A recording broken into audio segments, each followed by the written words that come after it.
अब जो मौजूदा सूरत हाल है वो तो उस सारे तस्वुर से यकसर मुख्तलिफ है।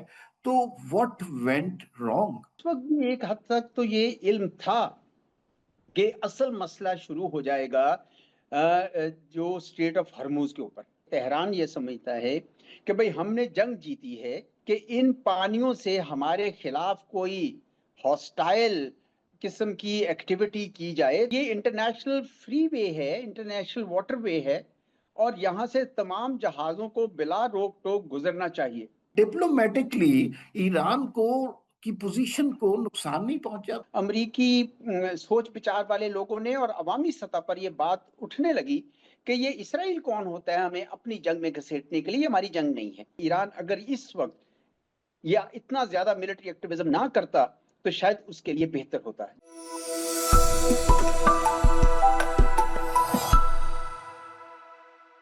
जी नाज़रीन, अस्सलाम वालेकुम। वी न्यूज़ एक्सक्लूसिव में आज एक बहुत ही इंपॉर्टेंट इंटरव्यू आपके लिए लेके आए हैं। हमारे साथ शरीके गुफ्तगू हैं एजाज चौधरी साहब, मारूफ सफारतकार हैं। उनके बहुत ज़्यादा सिफात गिनवाने का मौका नहीं है, इसलिए कि उनकी सिफात से आप बहुत अच्छी तरह वाकिफ़ हैं। हम तो सिर्फ शुक्रिया अदा कर सकते हैं। एजाज चौधरी साहब, आपका बहुत शुक्रिया, आपने हमें प्रोग्राम के लिए वक्त किया। जी बहुत शुक्रिया अमा साहब, थैंक यू। अच्छा सर, ये पिछले दिनों हमें यूं लगा कि अमेरिका और ईरान के दरमियान तस्फिया हो गया, सालिसी कुव्वतें सामने आ गई, दुनिया में अमन हो गया और हमने उसको थोड़ा थोड़ा सेलिब्रेट भी करना शुरू कर दिया। अब जो मौजूदा सूरत हाल है वो तो उस सारे तस्वुर से यकसर मुख्तलिफ है। तो व्हाट वेंट रॉन्ग? जी देखिए, उस वक्त भी जो अमन के लिए एक रोड मैप बनाया गया एमओयू की शक्ल में, वो भी उसको अमन के लिए नहीं, जुज़वी अरेंजमेंट कहा गया था, यानी जुज़वी अमन था वो। ये मालूम था कि जो कि कज़िया बहुत गंभीर है, दोनों ममालिक को कई राउंड करने पड़ेंगे बातचीत के, मफादात के, और जिसके बाद फिर ये तय हो सकेंगी चाहे बातें, इसमें तो कोई शक नहीं। सही। लेकिन उस वक्त भी एक हद तक तो ये इल्म था कि असल मसला शुरू हो जाएगा जो स्ट्रेट ऑफ हरमुज के ऊपर, जो जंग से पहले एक मसला नहीं था। जंग से पहले तो ये मसला था ना जी, ईरान का न्यूक्लियर प्रोग्राम है, वहां की रिजीम चेंज करनी है। लेकिन ये तो पहले उनको पता ही नहीं था कि भाई स्ट्रेट ऑफ हरमुज भी कोई कजिए का बायस बन सकता है।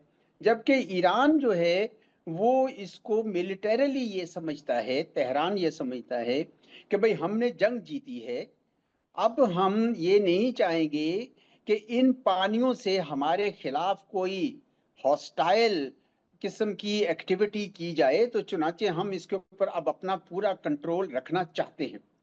तेहरान की तो ये सोच है। लेकिन वाशिंगटन की सोच ये है कि भाई ये तो फ्रीडम ऑफ नेविगेशन यहाँ होनी चाहिए, हम उसको किसी एक मुल्क की सवाबदीद पर नहीं छोड़ सकते, उसकी अपनी प्रेफरेंसेस पर नहीं छोड़ सकते। तो ये तो एक ऑपरेशनल डिफिकल्टी आई।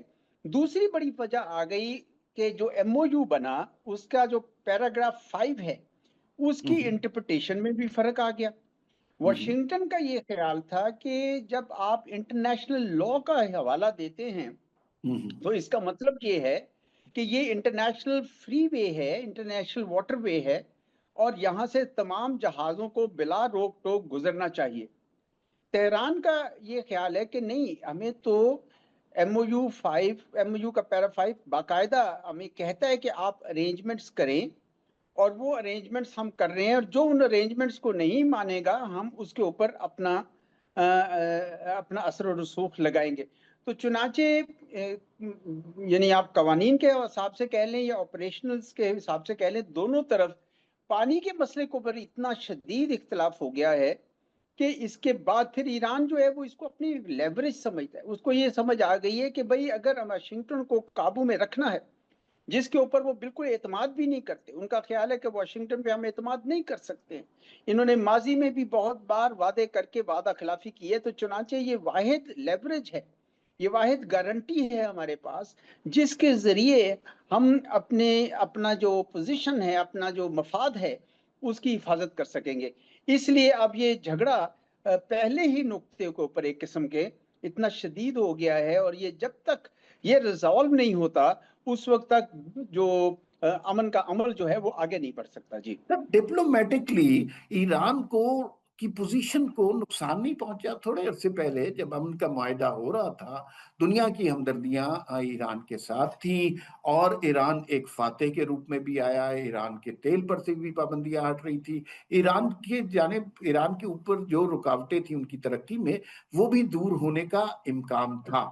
लेकिन ये सूरत हाल, ये पोजीशन ईरान की मौजूदा सूरत हाल में तब्दील नहीं हो गई?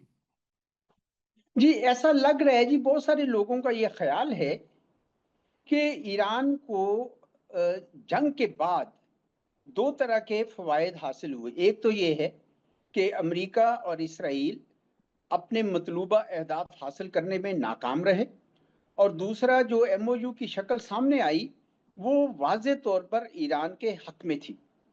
लेकिन जो कुछ दो फवायद और भी थे जो इस सारी कहानी से यानी हाशिए पर निकले। एक तो ये कि अमेरिका और इसराइल के दरमियान एक पहली बार एक दरमियान में एक खलीज पैदा हुई, पहली बार अवाम की सतह पर।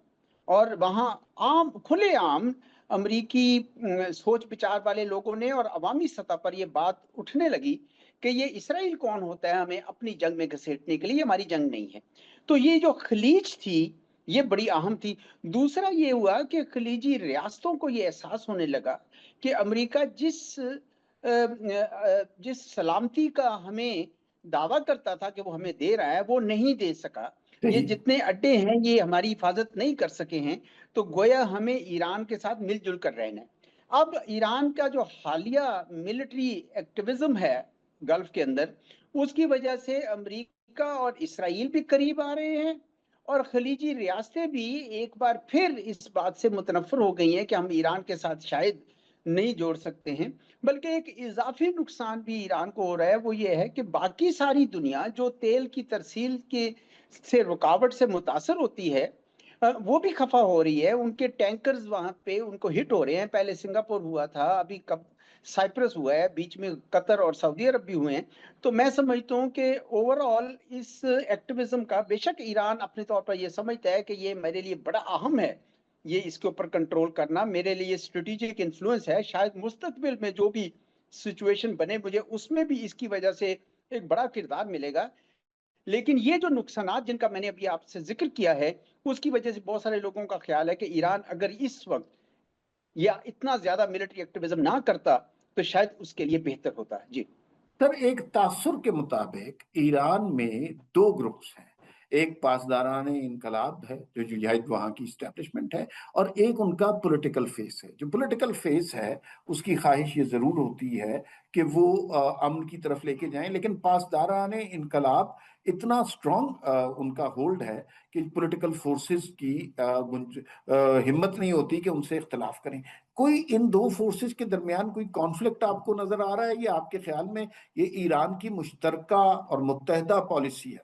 देखिए, किसी भी मुल्क में बहुत सारे ताकत के सरचश्मे या मराकज होते हैं, किसी भी मुल्क में। और कोई भी दुनिया का ऐसा मुल्क नहीं है जिसके अंदर सब के सब मिलकर, सिवाय उस वक्त के जब वो हालते जंग में हो। अब ईरान जो है, ईरान अभी भी अपने आप को हालते जंग में समझ रहा है, इसलिए बिल अमूम तो वो इकट्ठे हो जाते हैं। लेकिन इसमें कोई शक नहीं है कि पासदारान इनकलाब इस्लामी को ये जोम जरूर होगा कि ये जंग उन्होंने जीती है। अगर वो ये इस तरह उनका मुकाबला ना करते 40 रोज तक तो फिर ईरान ये जंग ना जीत सकता। इसलिए वो ये चाहते हैं कि भाई इसके मौके से फायदा उठाते हुए हम इस स्टेट ऑफ हर्मुज में आइंदा आने वाले तमाम वक्तों के लिए अपनी इजारादारी को, अपने तसल्लुत को अभी से यहाँ पे साबित कर दे, तो ये हमारे लिए शायद लॉन्ग टर्म में बेहतर होगा। जो सियासी क़यादत है ईरान की, वो शायद ये सोचते हों कि भाई अगर अभी अमन का अमल चलता रहे तो हमें शायद उसका ज्यादा फायदा होगा। स्टेट तो कहीं नहीं जा रही, ये भी यहाँ पे है और हम भी यहाँ पे हैं। तो इस वजह से यकीनन, देखिए ये स्पेकुलेशन है, हमें पता नहीं है कि ये हकीकत है कि नहीं है, लेकिन ख्याल और गुमान ये है कि वहां पे भी शायद जो عسکری قوت رکھنے والا ادارہ ہے وہ شاید یہ چاہے گا کہ یہ اچھا موقع ہے، اس وقت امریکہ اور اسرائیل قابو آئے ہوئے ہیں اور اسٹریٹ آف ہرمز کو اس وقت ہم اپنے ہاتھ سے جانے نہ دیں۔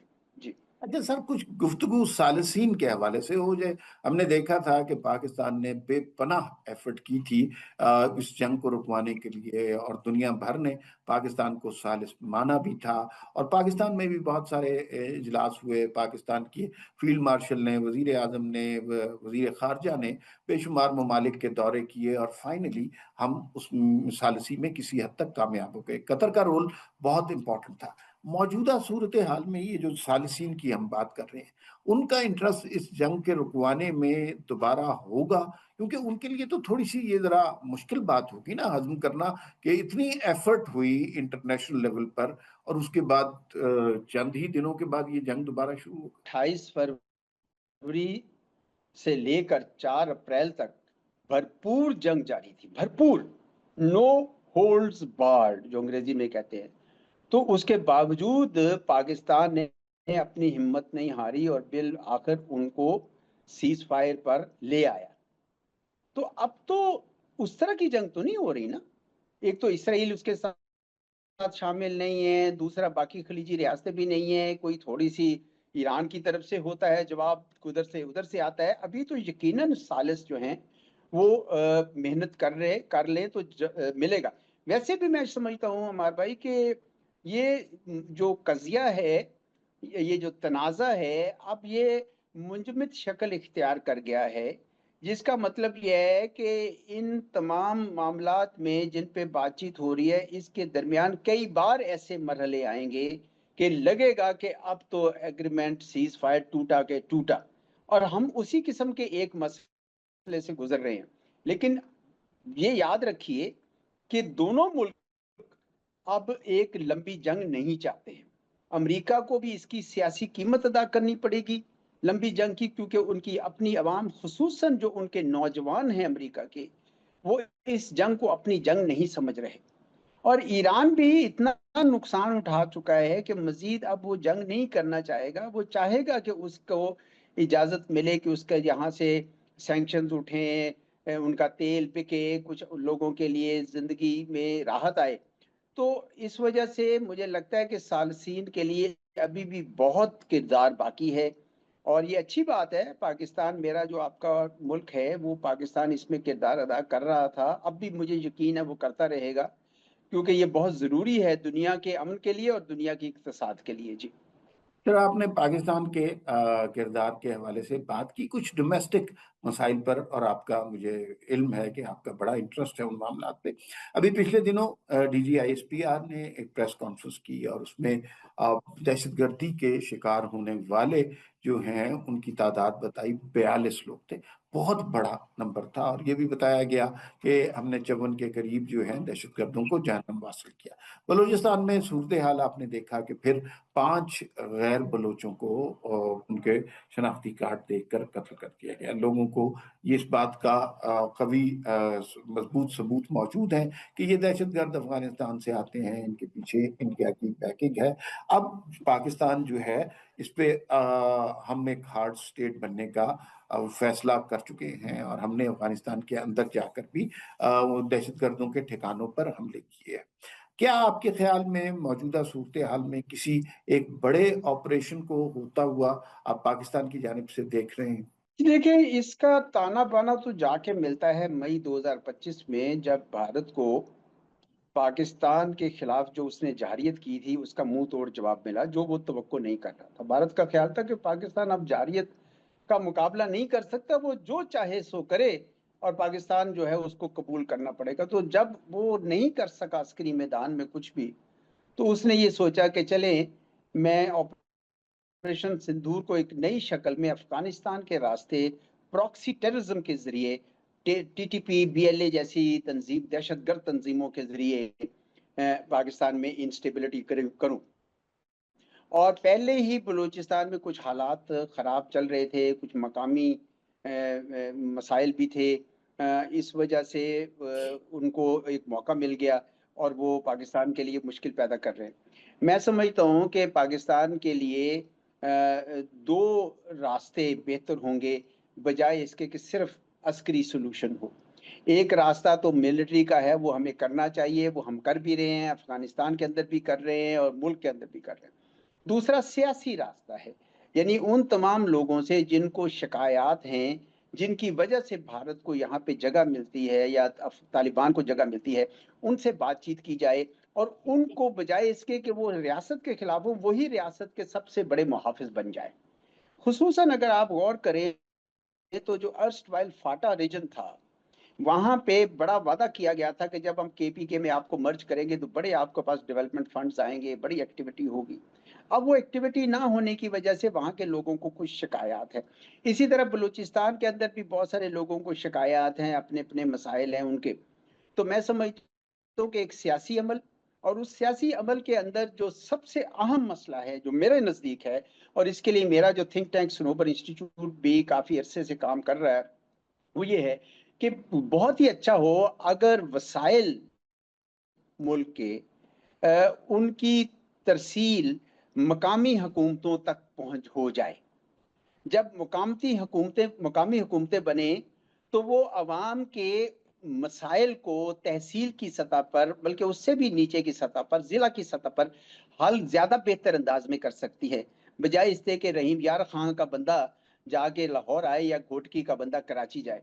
तो ये जो मकामी हुकूमतों का एजेंडा है, जिसपे आजकल पाकिस्तान में बड़ी तहरीक भी चली है कि या तो आप छोटे सूबे बनाएं या फिर आप मकामी हुकूमतें करें। चले छोटे सूबे बनाने में मुश्किल है तो आप मकामी हुकूमतें बताएं, ताकि वहां पे जो मकामी लिहाज से मकामी लोग अपने मसाइल का हल करें। तो उससे भी आप ये देखेंगे कि मरकज के खिलाफ जो शिकायत हैं वो खासी हद तक कम हो जाएंगी। तो मुझे लगता है कि दोनों दोनों प्रॉन्ग करने पड़ेंगे। एक तो काइनेटिक यूज ऑफ फोर्स, यानी ताकत का इस्तेमाल वहां पे जहां बहुत जरूरत है, लेकिन एक सियासी अमल जिसमें वसाइल की जो डेवोल्यूशन है टू ग्रास रूट लेवल वो भी की जाए। तो आप देखेंगे कि इसका यानी मतलूबा अहदाफ हासिल करने में मेरे ख्याल में मदद मिलेगी। जी अच्छा सर, ये देखिए, ये जो सूरत हाल आपने बताई, लोगों की यकीनन अपने हुक्मरानों से, अपने सूबाई हुक्मरानों से शिकायत होंगी और उसके लिए वो प्रोटेस्ट भी करते होंगे। सारी दुनिया में हुकूमतों से लोगों को शिकायत होती है और वो अपने हक के लिए आवाज बुलंद करते हैं। इस बात में कोई हर्ज नहीं है। मसला सिर्फ ये उस वक्त पैदा होता है कि जब वो अपने हक में आवाज बुलंद करने के बजाय वो लोगों को शनाख्ती कार्ड देखकर कत्ल करना शुरू कर देते हैं। इससे यूं लगता है कि ये बात हुकूक की नहीं है, ये किसी और एजेंडे पे। आपको इसमें भारतीय एजेंसीज की या उनकी किस हद तक शमूलियत लगती है? देखिए, इसमें तो कोई, अब पाकिस्तान में तो कम से कम हमें कोई मुगालता नहीं रह गया कि ये भारत बाकायदा तौर पर मुलव्वस है, और आज से नहीं है, बहुत अरसे से है। मैंने अगर अपनी किताब Pakistan India relations fractured past uncertain future में चौथे चैप्टर में पूरी तफसील से लिखा है कि कैसे भारत मुलव्वस है, उसके सबूत दिए गए हैं। कुछ तो ऐसे सबूत भी हैं कि जब पीस प्रोसेस पाकिस्तान का चल रहा था, सदर मुशर्रफ थे, उधर से प्राइम मिनिस्टर मनमोहन सिंह थे, उस वक्त भी भारत की तरफ से पाकिस्तान के अंदर बाकायदा बलोचों को मदद दी जा रही थी और सारा सिलसिला किया जा रहा है। खुद यूरोपियन यूनियन ने, उसकी डिसइंफो लैब ने बाकायदा एक नेटवर्क पकड़ा जिसमें सैकड़ों वेबसाइट्स को और लोगों को इस्तेमाल करके भारत पाकिस्तान के सूबे बलूचिस्तान में इंस्टेबिलिटी के लिए, अदम इस्तेहकाम के लिए काम कर रहा है बाकायदा। सो एक तरफ तो दहशत गर्दी है, दूसरी तरफ वो लार्जर एजेंडा जिसकी आप बात कर रहे हैं कि भारत बलूचिस्तान में इंस्टेबिलिटी कर दी जाए, ताकि वो जो सी पैक बनना था, जो चीन की सरमायाकारी आनी थी, जो बाहर से और मुल्कों की सरमायाकारी आनी थी, वो ना आए। इसमें अब किसी को कोई शक नहीं रह गया है। मैं ये कहता हूं कि उसको, उसका अजाला किस तरह किया जाए। एक तरीका ये कि भारत का चेहरा दुनिया के सामने आश्कार किया जाए, वो तो हम करें। लेकिन जब हम खुद बैठ के इस मसले को पाकिस्तान के अंदर हल करना चाहें तो तब वो वही होगा कि अगर मकामी लोगों के साथ एक बातचीत का सिलसिला, एक दौर शुरू किया जाए, और जिसके साथ साथ वसाइल को भी उनकी दहलीज पर लाया जाए। तो मैं आपको बताऊं कि जब सदर मुशर्रफ ने अपना प्रोग्राम शुरू किया था, devolution of power and resources to grass root level, تو لوگ اس وقت MNA اور MPA بننے کی بجائے ناظم بننا پسند کرتے تھے، جی میئر آئی بننا آئی پسند ریمبر کرتے دیٹ، تھے، آئی کیونکہ ریمبر. جی مسائل وہاں پہ ہوتے تھے. تو آج بھی میں یہ سمجھتا ہوں کہ بھارت کا چہرہ آشکار کرنے کے ساتھ ساتھ طالبان کی کارروائیوں کا جواب دینے کے ساتھ ساتھ آپ کو کوئی ایسا سیاسی عمل کرنا چاہیے جس کے ذریعے وسائل کی جو ترسیل ہے، ڈیولوشن ہے، وہ گراس روٹ لیول پہ ہو تو لوگوں کو ایک دم سے محسوس ہوگا. میں اس لیے اس پہ زور دے رہا ہوں آپ کے پروگرام کے حوالے سے کہ دونوں کام کرنے ہوں گے. ان کا نفیریس قوتوں کا چہرہ بھی آشکار کرنا ہوگا، ان کے خلاف طاقت کا استعمال بھی کرنا ہوگا جو اس قسم کے کام کریں، جس طرح بھی آپ نے کہا کہ پاسپورٹ دیکھ کر یا آئیڈینٹی کارڈ دیکھ کر وہ لوگوں کو مار دیتے ہیں ایتھنک بنیادوں پر، وہ بھی کرنا ہوگا. لیکن ساتھ ہی ساتھ وسائل کو کوشش کیجئے کہ مقامی سطح پہ لے کے جائیے. تو میں آپ کو بتاؤں کہ نفیریس قوتیں جو ہیں وہ اب پاکستان کا استحصال یا ہمارے علاقوں کا استحصال نہیں کر سکیں گی. یہ تو سر آپ نے بالکل درست بات کی. گورننس اگر ہم بہتر کرتے ہیں، لوگوں کو روزگار ملے، جاب کی اپرچونٹیز ہوں، مہنگائی کم ہو، ٹریفک کے مسائل حل ہوں، انفراسٹرکچر ڈیولپ ہو جائے، چھوٹے چھوٹے مسائل لوگوں کے حل ہونا شروع ہو جائیں، تو شاید لوگوں کے جذبوں میں، سوچوں میں اتنی شدت باقی نہ رہے. ایک آخری سوال آپ کی اجازت سے سر، یہ جو مجھے یوں لگتا ہے ذاتی طور پہ کہ ہم نے عسکری میدان میں بہت بڑی کامیابیاں حاصل کی، ہم نے سفارتی میدان میں بھی بین الاقوامی سطح پر بے شمار کامیابیاں گزشتہ کچھ عرصے میں حاصل کی. یہ باتیں کچھ ہمارے دشمنوں کو ہضم نہیں ہوتی. ابھی کشمیر کی صورتحال دیکھ لیجئے، آزاد کشمیر سے ہمیشہ پاکستان کے حوالے سے محبت کی خبر آئی، اور پاکستان سے جس طرح ان کا محبت کا ساتھ ہے اس کا کبھی نہیں. لیکن ابھی ایک جوائنٹ ایکشن کمیٹی کا قضیہ کھڑا ہوا، اس پہ ترا یہ کہ دنیا میں بے تحاشا امیر لوگ جو یورپ میں ہیں، لندن میں ہیں، وہ اکٹھے ہو گئے اور ان کی فنڈنگ بھی آنا شروع ہو گئی اور عجیب و غریب سے نعرے بھی لگنا شروع ہو گئے. یہ کیا مسائل ہو رہے ہیں سر؟ کسی کو بھی پرامن احتجاج کا حق حاصل ہے، لیکن اگر انہوں نے اسی جوائنٹ ایکشن کمیٹی نے جب یہ کہا کہ ہمیں بجلی اتنی سستی کر دیں، ہمیں آٹا اتنا دیے جائے، تو وہ آپ نے دیکھا کہ حکومت پاکستان نے تعامل نہیں کیا، فوری طور پر مان لیا. لیکن جب آپ بیرونی آقاؤں کے اشارے پر کوئی ایسا ایجنڈا بنائیں جس سے ملکی یا قومی وحدت کو نقصان پہنچے، تو پھر یہ دیکھنا ہوگا کہ کیا ان کے ایجنڈا کو مقامی سطح پر کوئی پذیرائی حاصل ہے. میں نہیں دیکھتا کہ پاکستان کی بڑی سیاسی قوتیں، جتنی پارٹیاں ہیں، ان میں سے کسی ایک نے بھی ان کے ایجنڈا کی حمایت کی، کسی ایک نے بھی. ساری بڑی پارٹیاں یہ کہہ رہی ہیں کہ جناب آپ کے جو ڈیمانڈز ہیں وہ جائز نہیں ہے، جو جائز تھی وہ ہم نے مان لی ہے، ناجائز کو ہم نہیں مانیں گے. تو اس لیے اگر کوئی باہر سے آ کے، باہر سے پیسہ لے کر، فنڈنگ لے کر اپنے وطن سے، اپنے ملک سے، اپنی ماں سے کوئی اس طرح کا کام کرے تو یہ کوئی اس کے لیے بہت اچھا کام نہیں ہے. وہ کیا شعر تھا، میرا خیال ہے پروین شاکر کا تھا کہ تہمت لگا کے ماں پہ جو دشمن سے داد لے، ایسے ایسے سخن سخن فروش فروش کو مر جانا چاہیے. تو یہ میں سمجھتا ہوں کہ ان کو تھوڑا سا اپنے اس ایجنڈا پہ ریویو کرنا چاہیے. ان کی جو پہلے ڈیمانڈ تھی، مجھے یاد ہے 27 یا 28 تھی، ان میں سے ساری تقریباً مان لی گئی تھی. تو اب یہ وہ شیر ہو کر وہ پاکستان کے ساتھ یا آزاد کشمیر کے ساتھ کوئی وفاداری نہیں کر رہے. اور اگر ان کا خیال ہے کہ بھارت جو ہے وہ جو اس وقت بڑا خوش ہو کے ان کو شے دے رہا ہے اور یہ ان کے نیچے چلے جائیں گے، تو ان کو صرف ایک نظر اٹھا کر اپنے اس طرف دیکھ لیجئے مقبوضہ کشمیر میں کہ وہاں کیا حالات ہو رہے ہیں اور کیا حال ہے وہاں پہ. دیکھ لیں ایک نظر تو ان کو خود بخود سمجھ آ جائے گی کہ یہاں پہ کیا ہے. تو میں سمجھتا ہوں کہ ان کے ساتھ بھی بہت سارے سیاسی اکابرین کا ایک وفد جا کے ان سے بات کرے اور ان کو سمجھانے کی کوشش کرے. طاقت کا استعمال بھی ہونا چاہیے جہاں پہ ضروری ہے، لیکن میں سمجھتا ہوں کہ سیاسی عمل جو ہے وہ اس کی ضرورت ہے. ان کے ساتھ بات چیت کر کے ان کو سمجھانے کی ضرورت ہے. ویسے بھی کوئی بچہ ضد پکڑ جائے یا شرارت کر جائے تو سرزنش کے ساتھ ساتھ اس کو سمجھانا بھی پڑتا ہے. تو ان لوگوں کو سمجھانا پڑے گا کہ آپ اپنے ہی مفاد کے خلاف اور اپنی ہی سرزمین کے مفاد کے خلاف کام کر رہے ہیں، دوسروں کے اشاروں پر مت چلیے، اس سے آپ کو کوئی فائدہ نہیں ملے گا. سر مجھے یوں لگتا ہے کہ جیسے ہم نے شروع میں بات کی کہ جو عسکری کامرانیاں ہیں، جو سفارتی کامیابیاں ہیں، وہ دشمن سے ہضم نہیں ہو رہی، اور مختلف پراکسیز کی شکل میں ہمیں ان کی حرکتیں نظر آ رہی ہیں۔ تحریکیں ابتدا میں یقیناً حقوق کے لیے شروع ہوتی ہوں گی، اور شاید ان کے مطالبات جائز بھی ہوتے ہوں گے، لیکن بدقسمتی سے ہم نے دیکھا کہ بیرونی ایجنڈے پہ کام کرنے والے ان تحریکوں کو ہائی جیک کر لیتے ہیں۔ یہی کچھ کشمیر میں ہو رہا ہے، اور یہی بہت سے پاکستان کے علاقوں میں ہو رہا ہے، لیکن ہمیں وفاداری کا ثبوت دینا ہے اس ارض پاک کے ساتھ۔ اعزاز چودھری صاحب، آپ سے گفتگو کا بہت شکریہ، اور آپ سے جب بھی ملاقات ہوتی ہے کچھ سیکھنے کا موقع ملتا ہے۔ پھر ملاقات ہوگی۔ اللہ حافظ۔